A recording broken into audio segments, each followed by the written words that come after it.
Dungan sa selebrasyon sa Nutrition Month ning Hulyo, asa gilusad sa mga eksperto ang Philippine Plan of Action for Nutrition 2023 to 2028 aron mabago ang nutrisyon sa mga bata, pagigbatok sa stunting, sobra sa timbang ug katambok, gilusad sab ang deworming. Tumong niini matud ni Dr. Lalaine Calonzo, labaw sa City Health Office Jensan, aron mabatukan ang mga sakit nga posibleng makuha sa bitok o bulate, gikan sa mga kontaminadong pagkaon o ilimnon, sama sa diarrhea, parasitism, ameba ug uban pa.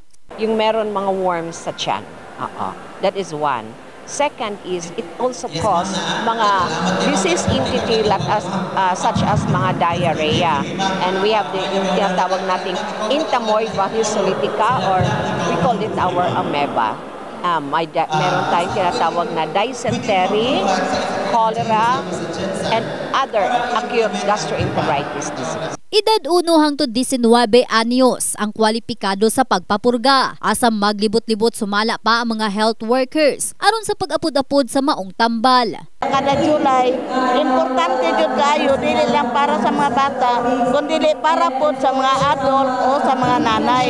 Kay para matagaan po namong advice ang mga nanay kung sa tong proper nutrition nga angay ihatag nila sa ilang mga anak. Dugang pa ni Calonzo matag kinabuhi sa tawo importante. Rason sa pagpahinumdum niini sa publiko sa paghatag og importansya sa ilang kahimsog, pinaagi sa pagkaon og mga pagkaong abonda sa bitamina ug protina. Kahinumduman miubos ang prevalence rate sa stunted sa syudad sa 3.12% gikan sa 3.13% ni adtong 2023. Gani sigon sa pipila ka estudyante alayon sa Nutrition Month, suportado sumala pa nila ang maong aktibidad sa pag-awhag sab sa ilang mga kaubanan sa pagmintina sa himsog nga panglawas.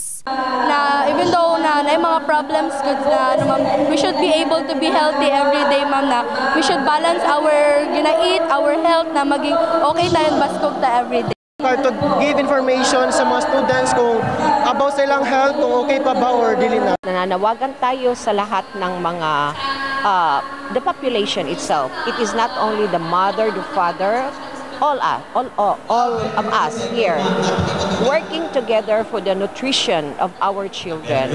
It entails helping one another. It entails a common goal and objective for having a well-nourished community. In the heart of changing lives, kini si Russell Jean Mantile, Brigada News.